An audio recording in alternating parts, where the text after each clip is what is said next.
बिलासपुर के गांव धारेल के रहने वाले राममूर्ति पर मधुमक्खियों के हमले के बाद इलाज न मिलने से उनकी मौत हो गई। बता दें कि ये घटना न केवल एक दर्दनाक हादसा है बल्कि प्रदेश की स्वास्थ्य सेवाओं पर भी सवाल खड़े कर रही है। जानकारी के अनुसार राममूर्ति अपने खेतों से घर की ओर लौट रहे थे कि अचानक रास्ते में मधुमक्खियों के झुंड ने उन पर हमला कर दिया। झुंड ने उन्हें चारों ओर से घेर लिया और कई डंक मारे। घायल अवस्था में राममूर्ति वहीं गिर पड़े। कुछ समय बाद वहां से गुजर रहे लोगों ने उन्हें बेसुध हालत में पाया और 108 एम्बुलेंस सेवा पर कॉल किया, जिसके बाद एम्बुलेंस मौके पर पहुंची और उन्हें स्वारघाट स्वास्थ्य केंद्र ले जाया गया। लेकिन वहां पहुंचने पर देखा कि स्वास्थ्य केंद्र में ताले लटके हुए हैं और कोई डॉक्टर या मेडिकल स्टाफ मौजूद नहीं है, जिसके बाद स्वास्थ्य केंद्र से उन्हें तुरंत क्षेत्रीय अस्पताल बिलासपुर ले जाया गया। लेकिन तब तक बहुत देर हो चुकी थी। डॉक्टरों ने अस्पताल पहुंचने पर राममूर्ति को मृत घोषित कर दिया। वहीं राममूर्ति के भाई गुलपाल सिंह का कहना है कि स्वारघाट अस्पताल बंद था। अगर वहां पर उन्हें उपचार मिल जाता तो उनकी जान बचाई जा सकती थी। साथ ही उन्होंने कहा कि ये बड़ी लापरवाही है कि स्वास्थ्य केंद्र पर ताले लटके हुए थे। साथ ही उन्होंने इस मामले पर जाँच की मांग की है। जा रहा था घर को जा रहा था शायद, तो सर मेरे भी 2-3 किलोमीटर साइड में घर है, तो सुनने में आया कि वो घर जा रहा था अपने और रास्ते में उसको मधुमक्खियों ने काट लिया। उसकी वजह से उसको मौके पर उसको बेहोश हो गया हो।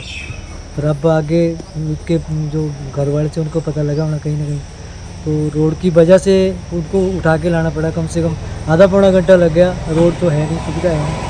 आपातकालीन सेवा तो कभी कभी तो चलो रात को तो कोई भी नहीं मिलता वहाँ खड़ा, कभी कभी कई कांड हो गए उधर ना, कोई नहीं मिलता उधर। बाकी हमारा थोड़ा सा डिस्ट्रिक्ट लेवल भी है हमारा, थोड़ा हम सोलन डिस्ट्रिक्ट में पढ़ते हैं, जो कि एक भी बहुत किनारे पे पड़ा हुआ है। हमारी लास्ट पंचायत है सोलन डिस्ट्रिक्ट की, और हमारा जो सेंटर प्लेस है वो नालागढ़ में पड़ता है। स्वास्थ्य केंद्र हमारा जो है जोगों में पड़ता है।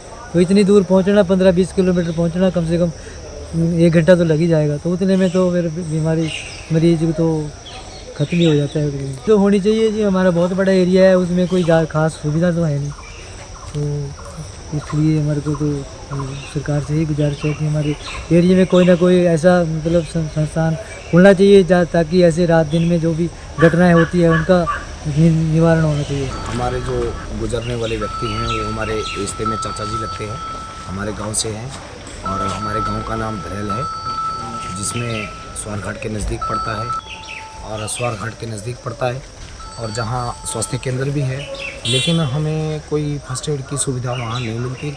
और हमारे मरीज को जब हम लेके गए तो तकरीबन स्वास्थ्य केंद्र बंद था और 108 के लिए हमने फ़ोन किया था। वो 5 मिनट के बाद हमारे पास पहुंची। में हम सब ग्रामवासी उनको उठा करके लेकर के आए, जिससे हमें दिक्कतों का सामना भी करना पड़ा। और स्वास्थ्य केंद्र में हमारी अपील है सरकार से कि आप स्टाफ दीजिए, डॉक्टर दीजिए, फर्स्ट एड दीजिए और जनता को परेशान मत कीजिए। जनता आपके लिए सब कुछ करती है, आपको भी जनता के लिए कुछ करना चाहिए। 8 बजे के करीब स्वास्थ्य केंद्र में पहुंचे थे, जहां हमें कोई सुविधा नहीं मिली, लेकिन 108 की वजह से हम आगे निकले, लेकिन जो प्राणी थे वो बीच में ही अपने दम तोड़ गए, जिसके कारण हमारे को बड़ी परेशानी का सामना करना पड़ रहा है। और ये अगले आने वाले सभी जनता के लिए भी परेशानी का एक कारण है और पिछले कई दशकों से इसका सुनवाई नहीं हो पा रही है और हमारे को सही उपचार नहीं मिल पा रहा है। इसलिए हम स्वारघाट से अपील करते हैं, पूरे शहर से, पूरे अपने इलाके से अपील करते हैं कि महाराज मिलजुल करके हमें स्टाफ दिया जाए और साथ में हमारे को जो सुविधा होती है, फर्स्ट एड की सुविधा होती है, वो निरंतर रूप से दी जाए, 24 घंटे दी जाए। गौरतलब है कि स्वास्थ्य सेवाओं में लापरवाही और गैर जिम्मेदारी का स्तर कितना बढ़ गया है।